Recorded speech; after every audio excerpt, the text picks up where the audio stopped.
8h10, 18 graus, começa o programa Emoção, Afeto, Comportamento desta terça-feira, dia 8 de outubro de 2024, tempo chuvoso em Passo Fundo. A partir de agora você pode participar, telefones já estão à disposição, 2104-1616, 2104-1615, 3045-4022 ou 3045-5022. Torpedo 991629923 e o WhatsApp 991629943. Doutor Érico, boa noite. Boa noite, Tibola, boa noite, ouvintes. Estamos aqui de novo com um tema interessante, primeira vez que vamos abordar esse assunto. A ideia hoje é conversarmos sobre a força da mulher no agronegócio. Está conosco a Fabiana Venzon. A Fabiana Venzon é produtora rural, tem gestão, pós-graduação em gestão do agronegócio, participa do Conselho de Administração da Cotrijal e também do Conselho Municipal de Agricultura, né? Ela está acompanhada do seu marido, o Marcelo Schwaubert, que é superintendente administrativo e financeiro da Cotrijal, que não vai ficar só sentado, mais adiante também vamos botar ele na conversa. Então, inicialmente, Fabiana, seja muito bem-vinda à Rádio Irapuru, agradeço a tua disponibilidade de estar conosco nessa noite chuvosa, né?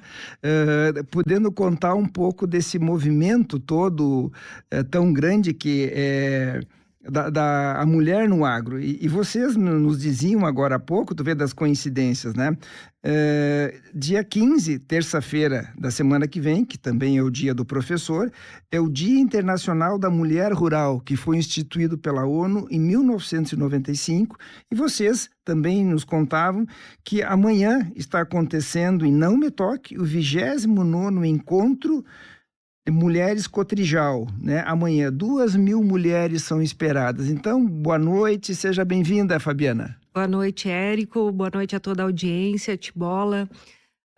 Muito obrigada pelo convite, pela oportunidade de estar abordando esse tema, né? Que cada vez mais tem sido falado, né? Embora esse não seja um assunto novo, né? E nem a participação da mulher seja um assunto novo, há muito tempo que as mulheres participam, mas de forma coadjuvante, né, do processo de produção agrícola, especialmente, e mais recentemente assumindo a gestão dos negócios, né, seja da família, seja das empresas, seja das propriedades, enfim, tem crescido muito essa participação feminina, né? Mas eu imagino que seja algo relativamente recente, eu me refiro talvez 20 anos, 30 anos, eu acho que era muito raro antes de ver mulheres à frente do negócio, ou eram pouquíssimas mulheres? À frente do negócio, sim, Érico, porque o que acontecia?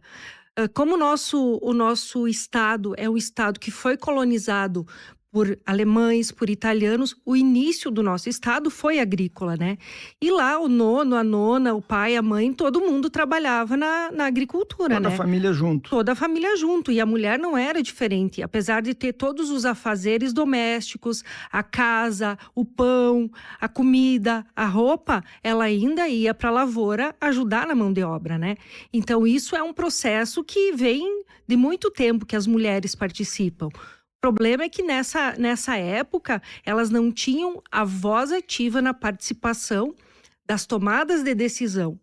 Então isso ficava restrito ao marido, né? E o que foi acontecendo? Com a evolução dos tempos, obviamente, existe um crescimento e uma forma de ver as coisas diferentes. Muitas dessas mulheres ou muitas dessas famílias que só tinham filhas mulheres e se casavam, acabavam perdendo, de certa forma, esse patrimônio porque ficava com os genros, né? Só os homens poderiam herdar isso.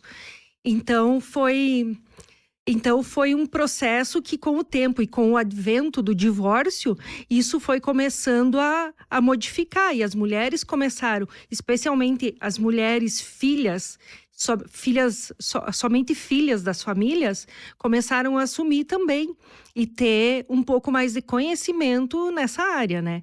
Então, só que essa questão das mulheres assumindo sozinhas a gestão vem acontecendo de pouco tempo para cá, nos últimos 30 anos, vamos dizer assim, né? Porque antes disso, realmente, era menos comum ver. Não que não existisse, mas era muito menos comum que hoje, né? Então é um processo que foi acontecendo naturalmente, aos poucos, né? E tem se consolidado cada vez mais. Porque o que a gente percebe, né? O que acontece? As mulheres, normalmente, vivem mais que os homens, né? E aí uma mulher que fica viúva com uma propriedade para administrar, se não tiver o conhecimento, acaba colocando em risco uma história da família, né? Uma construção de gerações, muitas vezes, que acaba ficando em risco justamente pela falta de preparo, pela falta de conhecimento e pela falta de participação na gestão desse negócio, né? Pensando nisso que tu nos trazes, Fabiana, eu acho que o fato, assim, que as famílias têm cada vez menos filhos hoje em dia, a mulher, a maioria das mulheres está inserida no mercado de trabalho, a gestão de uma granja, de uma fazenda é algo complexo. Eu acho que tudo isso foi fazendo com que a mulher deixasse de ficar só com as lidas domésticas e, quem sabe, assim, se encorajasse a poder, de fato, cuidar da sua área, da sua propriedade, né? Exatamente. E tem mais um fator que eu posso agregar aqui, Sim. Que é a questão da evolução tecnológica do agronegócio. Porque antigamente era uma questão muito mais de força física dos homens e por isso que restringia mais até a tração animal, enfim. Quando começou a mecanização do agronegócio, da agricultura, que não era nem chamado de agronegócio nessa época, as mulheres começaram a ter mais oportunidades de executar trabalhos menos exaustivos fisicamente, né? Então aí também começou a crescer a participação efetivamente dos trabalhos na lavoura, né? Especialmente. E nós vivemos várias grandes revoluções agrícolas, né? Nos anos 70 o Brasil era importador de alimentos, né? E em 40 anos nós passamos de importadores de alimento para sermos o maior exportador de alimentos do mundo, né? O celeiro do mundo, né? Ou o fazendão, como muitas pessoas gostam de falar e, de certa forma, até pejorativamente, né? Mas nesses últimos 40 anos, as coisas mudaram tão radicalmente que proporciona muito mais qualidade de vida também no campo para as mulheres, para os jovens ficarem no campo, né? Sim, internet, luz, todo o conforto que se tem nas casas, exato, né? Melhores automóveis. Acesso fácil à cidade, exato. Transporte escolar, é toda uma comodidade que se tem hoje, que antigamente a pessoa morar para fora era quase como morar no mato, exatamente. Exagerando. Hoje em dia se tem todo o conforto, a tranquilidade, né? Mas era, né? Existia também um preconceito com as pessoas que moravam no interior, né? Que não sabiam se vestir, que não sabiam se portar.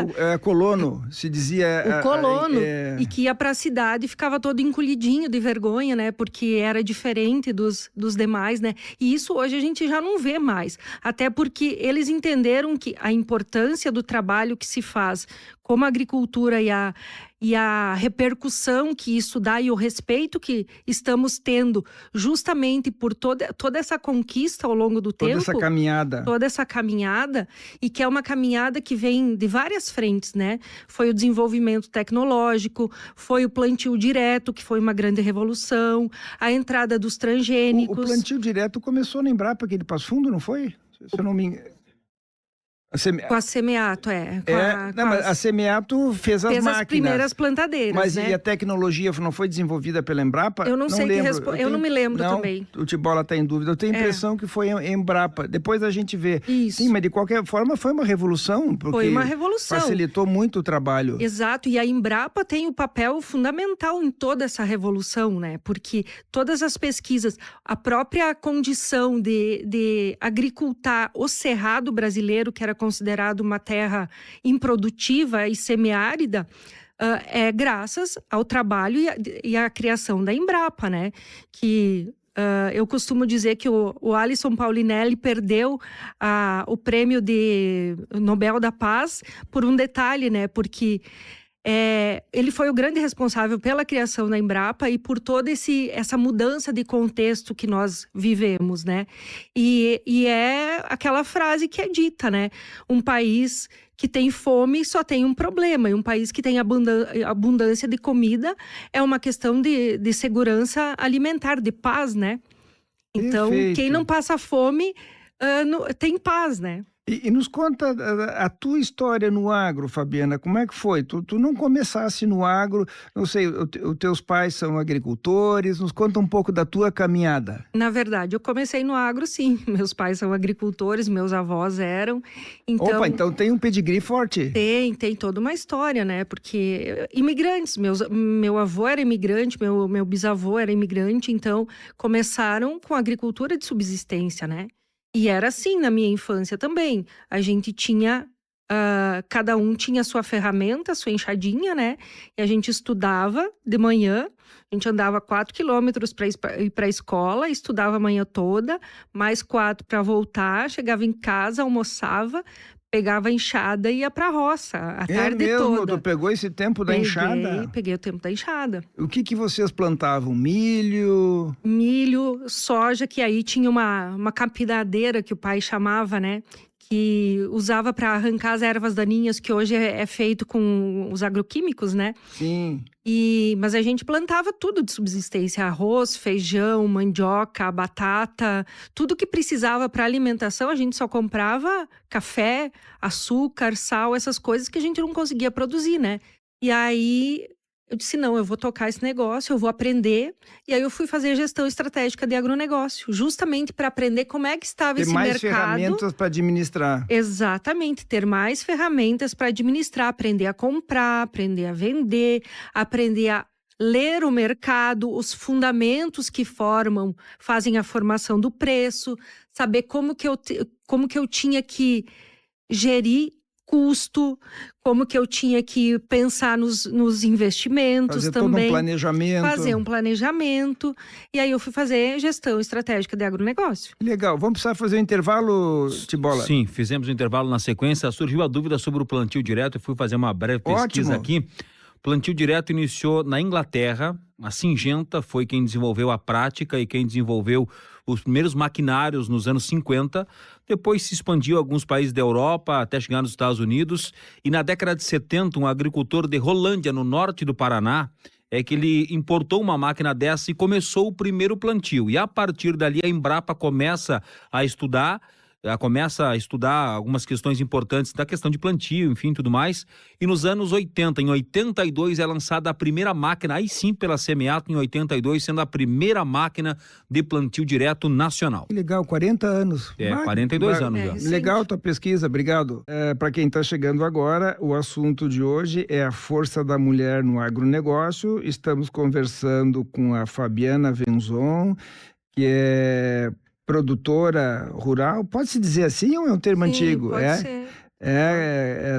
Tá nos contando, a Fabiana é uma fera no bom sentido, né? Uma leoa, está nos contando da sua trajetória, sua caminhada, como começou. Antes do intervalo, tu falavas assim, tu começou, teve que estruturar toda a propriedade e teve uma seca, cogitou de vender a área, te fizeram uma proposta indecente. E aí, o que te fez seguir essa caminhada, ser persistente, resiliente, Fabiana? Como é que foi? Eu acho que o que pesou mais naquela época é que eu tinha 2 filhas pequenas para criar. E eu fiquei refletindo muito que exemplo eu daria para elas se eu desistisse. Porque desistir é sempre mais fácil, né? Do que persistir. É menos angustiante, né? Sim, do que continuar. Enfrentar o desafio. Exatamente. E uma coisa que nunca me faltou foi coragem, né? E aí eu pensei, poxa, no primeiro desafio, na primeira oportunidade, eu vou desistir disso? Eu vou estar dando um exemplo, porque a gente educa muito mais pelo exemplo do que com as palavras, né? Você sabe muito bem disso. E foi isso que pesou primeiro. Eu preciso dar o exemplo, que por mais difícil que seja, talvez elas nem lembrem disso, provavelmente. E por mais difícil que seja, a gente precisa insistir, a gente precisa continuar, dar mais uma chance. E aí eu continuei, segui em frente. E aí fomos estruturando, né? Especialmente a questão de solo, que era o nosso Desafio maior, grande desafio. te restringia muito certas culturas, né? Exatamente. E no segundo ano já foi uma safra um pouco melhor. E aí a gente foi construindo, né? E 2018, assim, eu bati os recordes de produtividade já. É claro que existiu uma condição climática muito favorável, mas eu saí daqueles 33 para quase 70. Então foi um salto de produtividade, né? E aí, depois disso, a gente conseguiu também implantar novas técnicas de manejo, né? Do próprio solo, da agricultura, com cobertura, com safra de inverno também, que é muito importante para o sistema, e fomos evoluindo. Não estamos ainda no nível ideal, mas estamos muito melhor, imensamente melhor do que estávamos lá no início, né? Tivesse alguma dificuldade, tipo assim, mas o que tu tá fazendo aqui? Isso aqui não é o lugar de mulher, o que tu entende de lavoura? Te deparou com alguma situação desse tipo, sim? Não, diretamente não, Érico. O que acontecia mais? Por exemplo, no início eu tinha uma sede de conhecimento, ainda tenho, né? A gente tem que estar sempre aprendendo, você não sabe tudo nunca, né? E aí eu participava muito de reuniões técnicas que as próprias empresas promoviam, né? E muitas vezes eu era a única mulher presente nesses ambientes, né? Então, assim, eu sentia que quando eu chegava, realmente havia olhares diferentes, né? Mas, assim, nesse nível de abordagem, não. O que eu sentia muitas vezes é que as pessoas tentavam, vendedores, enfim, tentavam vender algumas coisas que não tinha muito sentido. Como se fosse mais fácil assim, para mim enrolar uma mulher. Exato. Assim, não, ela não conhece, vamos passar a conversa nela. Exatamente, né? Então, com o tempo, a gente vai ficando mais atento, mais esperto para essas situações, né? E a experiência vai trazendo a capacidade de discernimento muito mais apurada, né? E tu foi, assim, conquistando um espaço, né? Tanto é, tu já participou da CISA, da diretoria do agronegócio, da Lídera, hoje tu participas da Cotrijal. Como é que foi, assim, como é que foi acontecendo esse teu envolvimento nessas instituições, nessas entidades, assim, Fabiana? Eu acho que foi um processo gradativo, sabe, Érico? Quando eu comecei a ficar mais conhecida no meio, as pessoas começaram a me enxergar, a me conhecer. E eu acho que eu tenho o privilégio de ter uma comunicação razoável, né? Então, diferente da grande maioria das pessoas que trabalham nesse setor, as pessoas muitas vezes têm vergonha de falar, se sentem constrangidas. E no início eu também era assim. Mas aí quando você começa a ter mais domínio da situação, mais conhecimento do que você faz, é muito fácil falar do que você faz no dia a dia, né? Te dá mais segurança, a gente fica mais confortável. E a questão do treinamento, depois que a gente vai treinando, aquilo ali já pode se tornar algo natural, né? Exatamente, isso acaba ganhando uma autoconfiança maior, né? E aí eu me associei na Cotrijal em 2013. E aí eu tive oportunidades de viajar, fazer algumas viagens internacionais técnicas com a Cotrijal, né? Em 2014 nós fizemos o cinturão produtivo nos Estados Unidos, todo o Corn Belt lá para conhecer as técnicas de produção deles, entender por que os altos níveis de produtividade que eles tinham, especialmente no milho, né? Fomos até com a Syngenta nessa época. E em 2015, nós fomos para a Alemanha, conhecer a parte especialmente de trigo da Alemanha, né? E nessa viagem, eu tive a oportunidade de conversar com o ex-prefeito falecido já de Coxilha, o seu Hildo Hort. E a gente se aproximou, assim, nessa viagem, e ele era membro do Conselho de Administração da Cotrijal na época, né? E aí a gente conversou bastante durante a viagem, uma pessoa sensacional, foi uma grande perda que a gente teve com a partida dele. E na saída, porque se tem um mandato dentro, né, da Cotrijal como conselheiro de administração. Na saída dele, ele me indicou para assumir o lugar dele. Olha só que legal. Um dia ele me ligou e disse que ele gostaria de deixar o lugar dele para mim. E aí eu fiquei, no primeiro momento eu nem entendia direito o que isso significava, né? Isso foi em 2019. E aí eu acabei conversando com o gerente aqui da unidade, enfim. E aí ele me explicou mais ou menos como é que era. Daí eu fui estudar o estatuto para entender como é que funcionava, né? E acabei aceitando o desafio de ser conselheira de administração da cooperativa, né?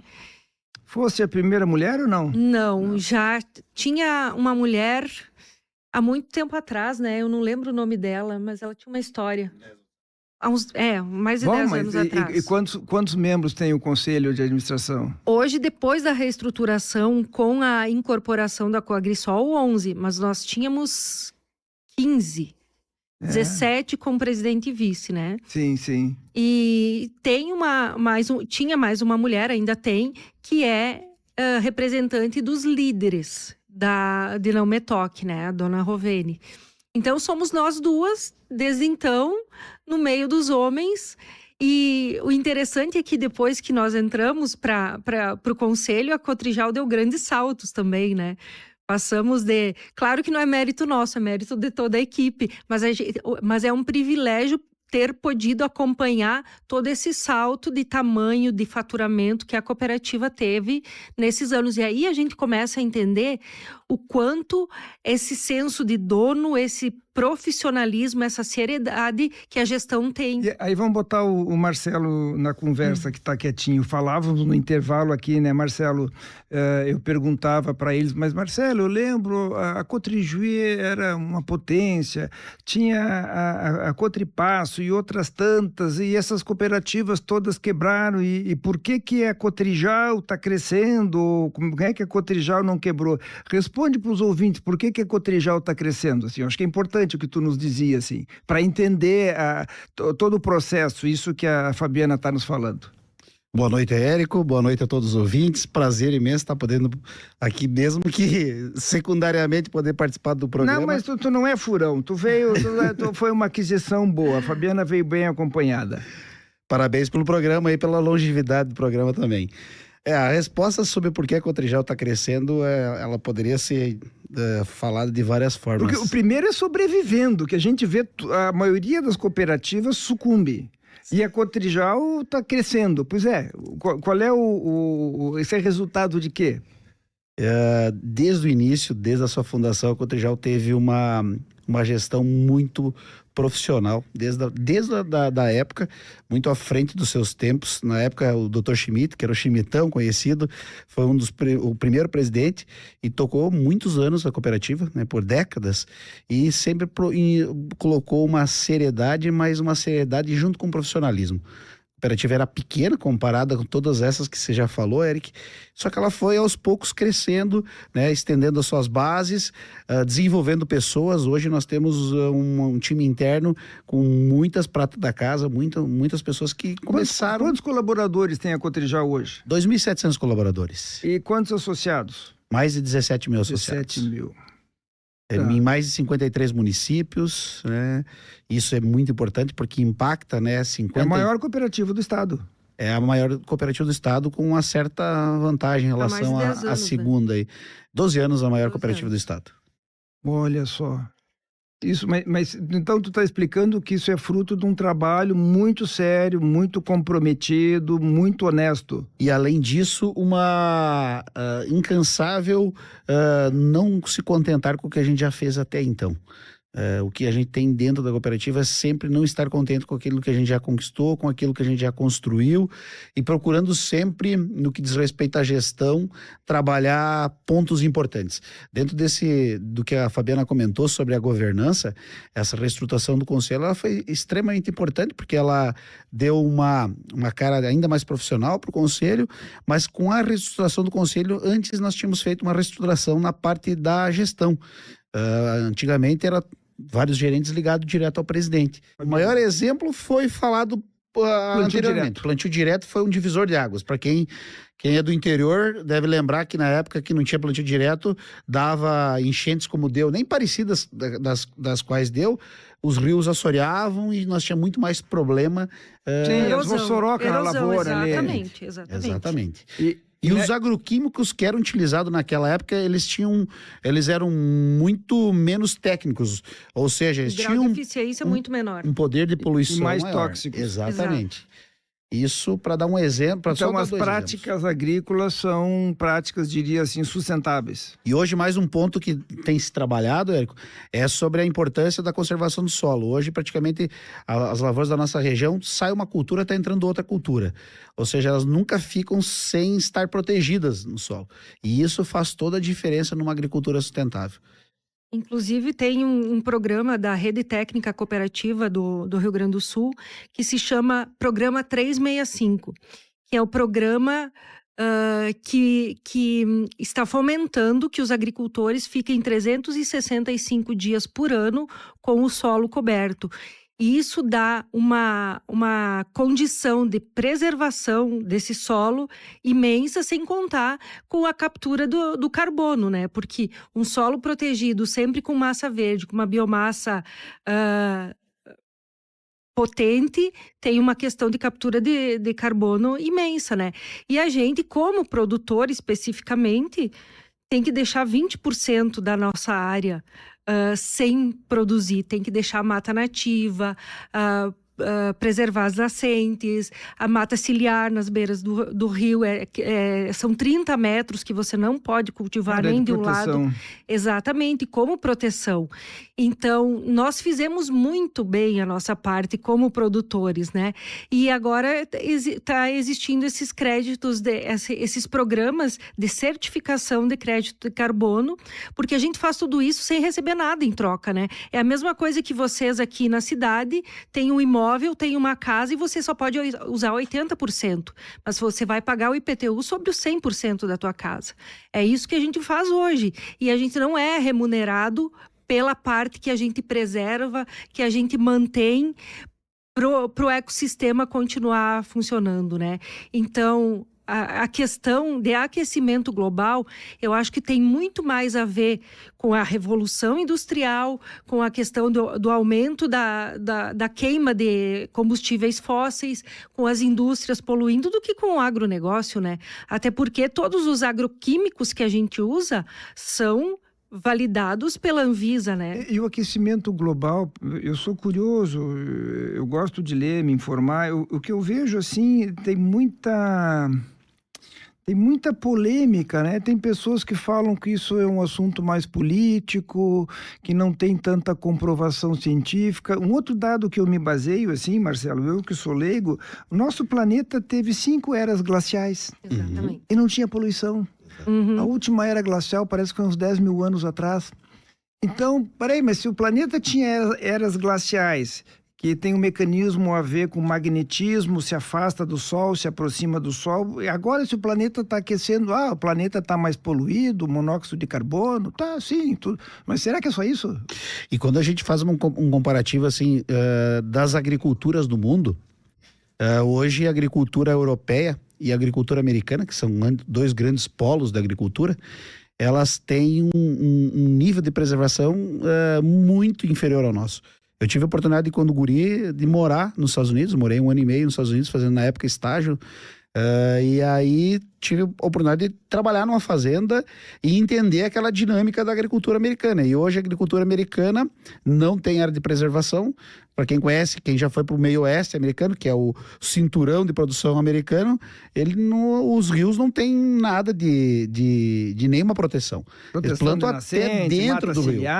Exatamente. Então, assim, isso existe nos Estados Unidos, na Europa mais ainda, né? A Europa, ao contrário dos Estados Unidos, que os Estados Unidos ainda é uma agricultura agricultura moderna e bem competitiva. A Europa é uma agricultura que ela fica de pé porque ela tem subsídios. Vide há uns meses atrás, né, quantos agricultores na França, na própria Alemanha, estavam reivindicando aquilo ali, era algo em cima dos subsídios que a sociedade estava tirando, e essa agricultura não fica de pé se não tivesse subsídios. Tem mais questões, Tibola? É uma pergunta do Sérgio, que está ligado conosco aqui. Ele mora na cidade de... Vamos ver aqui, mora em Pontão, Sérgio. Ele pede, em nível de Brasil, né? A nossa agricultura, na questão de tecnologia, ela se compara aos principais centros do mundo, Europa, Ásia, Estados Unidos. A nossa tecnologia na agricultura, ela hoje está comparada com os melhores? Eu acho que os números falam por si só. A nossa média, né, de produtividade na soja, ela é hoje superior, na nossa região é superior à média americana. O milho, não. O milho, os Estados Unidos hoje é uma referência, né? Por quê? Porque tem uma combinação de vários fatores, mas o primeiro deles é nível do lençol freático próximo da camada superficial do solo. Em outras palavras, as raízes bebem água dentro do lençol freático nos Estados Unidos, porque o meio oeste americano antigamente era um grande pântano que foi drenado. Olha aí a história da agricultura sustentável aqui no Brasil, e lá diferente. Foi drenado e criou-se aquele cinturão de produção americana, e hoje esse é o primeiro ponto, mas o segundo tem a ver com mais tempo eles trabalhando fertilidade. Então no milho a fertilidade importa muito, significa muito, e tem mais um outro fator, que é o clima. Temperatura e luz solar durante o dia muito forte, e à noite uma temperatura amena. A cultura do milho gosta de temperaturas baixas à noite, sendo que aqui no nosso verão, geralmente, as noites não são tão frias assim, são mais como quentes. as condições na serra ou em muitos locais para produzir uva, né? Exatamente. Tem lugares, ou o café também, tem lugares assim mais específicos que é mais favorável para determinada cultura. Mais alguma questão, Tibola? Temos mais uma aqui, sim. Vamos lá. Vamos ver, um pouquinho, na verdade uma colocação aqui um pouquinho mais longa, mas vale a pena. Boa noite, Tibola. Preciso que mantenha a descrição e não cite meu nome, ok? Tá certo, vou manter. Parabéns ao programa pelo belíssimo e significativo tema, e também pela convidada, né? A convidada de... deixa eu ver aqui. Tá, eu não entendi essa parte aqui, mas eu vou passar adiante. O Dia da Mulher Rural, né? O dia 15 agora, parabéns pelo dia, agora que eu entendi aqui. Parabéns pelo dia 15 de outubro agora, né? Dia muito merecido a ser comemorado do Dia da Mulher Rural. E não poderia ter sido melhor representado por quem está aqui. A Fabiana Venzon é uma mulher de garra e coragem, uma guerreira destemida, muito bem preparada, tem um know extraordinário, uma referência no agronegócio. Tive a oportunidade de vê-la em cima de uma colheitadeira, trabalhando ao som de boa música elegante, feminina e com seus anéis belíssima. Uma mulher que mantém a maternidade, a feminilidade, a elegância, foi estudar para se lançar no agronegócio e é detentora de um grande conhecimento. Ela está sempre expandindo os seus negócios e alcançando o cargo de grande relevância no mercado. Orgulho de tê-la como representante das mulheres também neste ramo. Um forte abraço. Será que eu falo quem mandou essa mensagem ou não? Não, se pediu anonimato, deixa quieto. Deixa quieto. Deixa quieto, é suspeito. Depois eu falo fora do ar. Isso. Não, mas é verdade, né? Eu acho que é um reconhecimento, quer dizer, eu acho que isso que a mensagem traz, a mulher não precisa perder a feminilidade, né? De jeito nenhum. É muito mais conhecimento e jeito do que esforço. Antigamente era enxada, era foice, era o boi puxando o arado. Hoje avançamos muito, né, Fabiana? Exatamente. Outro fator, né, Érico? A gente não está aqui para competir com os homens. A gente está aqui para se ajudar, porque os homens não conseguem sem as mulheres e muito menos as mulheres sem os homens. Então, a mulher tem que continuar sendo mulher, apesar de todo o trabalho que ela faz, que antigamente era muito masculino, né? E hoje já é uma coisa muito mais comum, né? Então, não tem por que a gente se masculinizar para fazer esse trabalho, né? A gente vê imagens assim... Por exemplo, as famílias na cabine de uma máquina, às vezes é um bebê. É um bebê exatamente. pequeno ali junto, no bebê conforto, no bercinho, né? A mãe pilotando a máquina, amamentando, quer dizer, é um outro momento. É um outro momento. Não precisa sacrifício, precisa esforço. Agora, como é que o agricultor faz, pessoal, para sobreviver a 2 estiagens severas, como nós tivemos? Né? Uma queda estrondosa no preço do grão, acho que o saco valia R$200, 180, baixou para 120. O aumento dos insumos, como é que o agricultor faz para sobreviver a tudo isso? Pois então, só te corrigindo, Érico. Nas últimas 4 safras, nós tivemos 3 frustrações. Pelo menos 2 estiagens severas. 2 estiagens consecutivas, né? Sim. Mas nós tivemos em 2020 uma estiagem séria. Aí, em 2021, tivemos uma safra normal. Não foi uma super safra, mas foi uma safra normal. E 21, 22 e 23, 23 e 24, isso que a gente viu, né? 22 e 23, perdão, estiagens, e agora 24, essa enchente que levou embora 1.300.000 hectares de soja, né? Que não puderam ser colhidos. Então, é aquela velha máxima, né? Você tem que estar preparado para os momentos difíceis, porque eles sempre virão. E a gente se prepara quando? Nos momentos bons. Então, ou seja, você tem que ter um planejamento financeiro e familiar, que você não pode investir tudo nos anos bons. Você tem que guardar a tua reserva, porque os anos ruins vão vir. E aí você vai investir, você pode começar a investir nos anos ruins. Que normalmente a gente não faz uma aquisição, por exemplo, de uma máquina que custa 2, 3 milhões e paga no mesmo ano. É um processo de financiamento, você tem prazo. Então, nesse tempo, você tem um momento para se equilibrar, né, para pagar. Não, eu te pergunto isso porque a gente vê na prática muitos agricultores, enfim, muito endividados em situações assim muito difíceis. A minha pergunta é como é que se sobrevive num ambiente tão adverso, porque o custeio é caríssimo e a pessoa assumiu, é como tu dizia, bom, eu lembro assim, na safra, o pessoal me dizia, Érico, eu colhi 15 sacos por hectare, quer dizer, mas tu não paga, é um desgosto, é uma frustração, eu plantei, eu cuidei, eu fiz tudo que eu podia, etc e tal. Então, é uma situação até do ponto de vista de saúde mental dos agricultores muito difícil, porque é uma frustração, é um desgosto, é uma incerteza com o futuro, essa questão, como é que eu vou fazer para pagar minha máquina, como é que eu vou fazer para não perder a terra que eu tenho, ou quem sabe não precisar vender um pedaço de terra. Que situação difícil, né? É muito complicado. Mas, apesar disso, quem nasceu, cresceu e faz isso, faz por paixão. Faz por amor. A gente conversa muito isso, né? E depois eu quero que tu complemente a minha resposta, que eu tenho certeza que vai ficar bem melhor.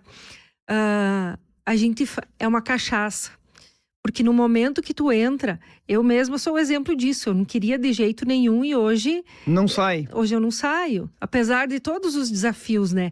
Porque eu gosto de adrenalina, eu gosto de desafio. Não tem nada que me dê mais do que isso, né? Do que tá no agronegócio hoje, com todos esses contextos, né? Todos esses riscos. Tem mais ouvinte aí, Tibola? Temos sim o Newton, ele é de São Paulo, na verdade. Ele mora aqui já há uns 30 anos, mas ele nasceu em cidade grande e tal. Ele diz que gosta muito de programas como esse. E mandou uma mensagem aqui, vamos ouvir. Boa noite, Tibola. Nota 1000 por esse programa, tá bom, meu amigo? Como eu não manjo nada disso aí, como eu nasci em São Paulo, na cidade grande lá, né? Mas cada programa desse que eu escuto com vocês aí é um aprendizado. É vivendo e aprendendo. Estão de parabéns mesmo. Tá bom, meu amigo? Nota milhões para vocês aí. Valeu, Newton. Um abraço, Newton da Cruzeiro, tá ligado conosco aqui na Urapuru. Tem um outro ouvinte aqui, o Ronaldo, mandando mensagem assim: com todo respeito, na minha opinião, o agronegócio no Brasil também é subsidiado. Não paga imposto de exportação, imposto da terra, o ITR, é irrisório. As taxas de juros dos plantios... E também todo esse movimento é o grande responsável pelo saldo positivo da balança comercial brasileira, né? E mais um detalhe aí, falando ainda dessa questão de o agro não pagar impostos, vamos supor que quem é que está disposto a pegar R$1 milhão, por exemplo, enterrar na terra, não saber se vai nascer, não saber se vai chover, não saber se você vai conseguir colher, não saber se você vai conseguir pagar todo esse custo que você teve e ainda tem uma família para alimentar, tem que sobreviver um ano inteiro, porque essa safra é uma vez por ano, né? Então tem toda essa questão também. Quem é que está disposto a fazer isso? É um negócio de altíssimo risco, né? Exatamente. E por isso até que a gente vê cada vez mais, assim, produtores, o pessoal optando por arrendar suas terras, quer dizer, Exatamente. eu vou eventualmente ganhar um pouco menos, mas eu não vou passar por esse sufoco Correr todo. o risco. Exatamente isso. Porque, mas tem muita coisa para se conversar, hein? Tem muita coisa para se conversar. E é interessante, é como dizia aquele ouvinte, o Newton, quem não é...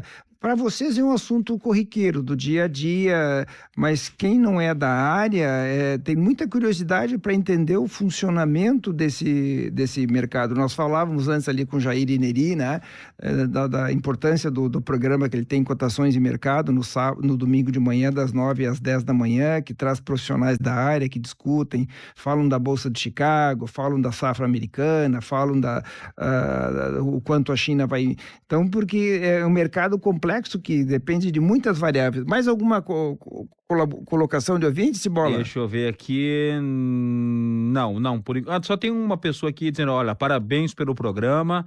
Eu concordo que o agricultor realmente até precisa ter incentivo porque ele é quem alimenta a cidade. Concordo. É a nossa amiga... A Sandra tá ligada conosco lá no bairro Boqueirão. Valeu, Sandra. Um abraço, obrigado pela audiência. Eu acho que é bem o que tu nos dizia, né, Marcelo? Eu acho que tem muita informação, tem um certo preconceito e eu acho que um pouquinho também de inveja, porque tem a ideia, vamos dizer assim, exagerando, como se o agricultor fosse um marajá, um privilegiado, alguns. E tem mais um outro ponto, né? Vamos ver. O agro brasileiro, ele sendo competitivo no mundo, tem interesses externos de vender essa desinformação. Porque, de certa forma, quando a gente estava falando da agricultura europeia, ela não consegue competir hoje com o agronegócio brasileiro. Ela, em termos de igualdade, ela fica de fora. E aí, qual que é a forma? É achar uma forma ambiental, é achar uma forma que barreiras. A própria sociedade, né, do próprio país... o desmatamento, o efeito estufa, o escambau. Acho que a questão principal da Europa é a questão geográfica de clima, né? A Alemanha, que é uma potência, né? A questão geográfica de solo e neve e tudo mais, né? O clima acaba impedindo que também possa potencializar o agro lá, né? E, citando a Alemanha como principal país, porque é o mais industrializado, enfim, o principal país europeu. E tem mais uma questão, eu acho que tem tanta desinformação ainda a respeito do nosso setor. Nós sabemos trabalhar, nós sabemos produzir, nós sabemos fazer acontecer, mas nós não sabemos comunicar tudo que a gente faz para pessoas que são de fora desse setor. Até semana passada mesmo eu estava em São Paulo e conversando com algumas pessoas que são totalmente urbanas, que nunca saíram da capital. Penso que o leite vem na caixinha. Exatamente. E aí eu conversando com essas pessoas sobre o que a gente faz e como a gente trabalha, ficaram assim estarrecidos, porque não é o que chega de informação para eles. E a culpa é nossa, porque nós não sabemos comunicar o que a gente faz e a importância do que a gente faz. Eles pensam que o leite vem na caixinha, que o milho tá na latinha lá porque alguém tá embalando lá atrás no supermercado.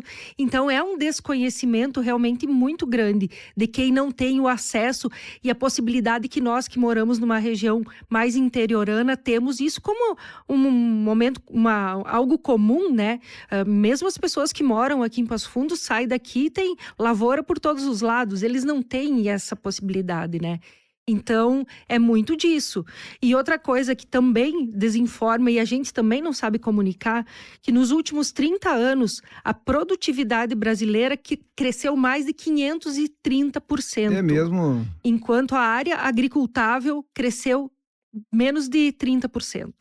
Então, para você ver proporção de Da competência eficiência. em produzir que nós temos hoje no Brasil. Olha, nós vamos ter que pensar, voltar a conversar num outro momento com essa dupla aqui, Mas esse hein? número aí, modéstia à parte, eu sou um cara que eu gosto de agricultura, fico ligado em notícias, eu não sabia dessa informação. A produtividade. Olha, a produtividade É. 500%. E pode aumentar mais E a ainda, área né? apenas Com certeza. 30%. Se pegar só nos últimos 3 anos, nós colocamos uma Argentina em produção de soja aqui no Brasil. Nos últimos 3 anos. Barbaridade. Quando o soja bateu 200, a expansão de área, o nível tecnológico ele já vem evoluindo muito forte, mas a expansão de área no Centro-Oeste, aqui no Rio Grande do Sul mesmo, o Rio Grande do Sul em 2014 estava com 4 milhões e 800 mil hectares, hoje nós estamos com 6 milhões, quase 7 milhões de hectares, 6 milhões e 700 mil hectares de área agricultável. A região Centro-Sul do estado está abrindo fronteiras, substituindo o campo, né, da criação de gado Ali no Pampa, ali? pela produção Exatamente. de soja,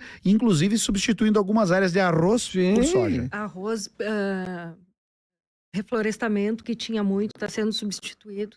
Eu gosto muito de andar pela zona sul do estado, morei anos em Pelotas lá, Santa Vitória do Palmar, Hoje plantam soja lá. Camaquã, ali só tinha Planta lavoura soja. de arroz, agora é difícil encontrar uma lavoura de arroz. Exatamente, plantou soja lá, então... Vamos pensar num outro tema mais adiante pra gente voltar a conversar. Gostei do papo com essa dupla, hein?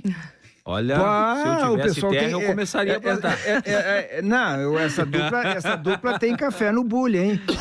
Agradecer muito ao Marcelo Schwalbert, que veio inicialmente acompanhando a Fabiana, né? O Marcelo, que é superintendente administrativo da Cotrijal e está no agronegócio há bastante tempo, e a nossa convidada principal, a Fabiana Agora, Venzon. Érico, pra mim falta tudo. Você já tem a caminhonete, por exemplo. Eu não tenho nem a caminhonete. Eu tenho que começar do zero. Tu tem a caminhonete, né? Só falta a terra. Só falta a terra, uma picape eu já tenho. A minha mulher pergunta, mas por que tu quer mesmo uma picape? Por que tu quer aquele trombolho? Minha mulher não entende por que eu gosto de picape. Deve ser um dia pensando em... Deve ser, tá pensando. Quem sabe Quem cai do sabe, céu né? aí. Primeiro passo, Dá pra né? começar arrendando também, né? É o mais barato. Brincadeiras à parte. Pessoal, muito obrigado. Muito interessante a nossa conversa. Os ouvintes que se manifestaram, gostaram. Nós vamos pensar em voltar a conversar, hein? Eu já arrumei encrenca pra ti com o Jair Ineri, Marcelo. Os meus domingos de manhã já não vão o ser Jair mais... Ineri já vai te chamar aí. Que essa gurizada que bate um bolão tem que trazer, né, Tibola? Trazer, claro. Então, Importante. Muito obrigado, Fabiana. Obrigada a você, Érico. Obrigada pela oportunidade, Tibola. Obrigado. E foi um prazer. É só chamar que a gente volta, porque tem muita coisa para Muita falar, coisa pra muita conversar. coisa para mostrar que a gente faz e a nossa competência como produtor rural hoje no Brasil.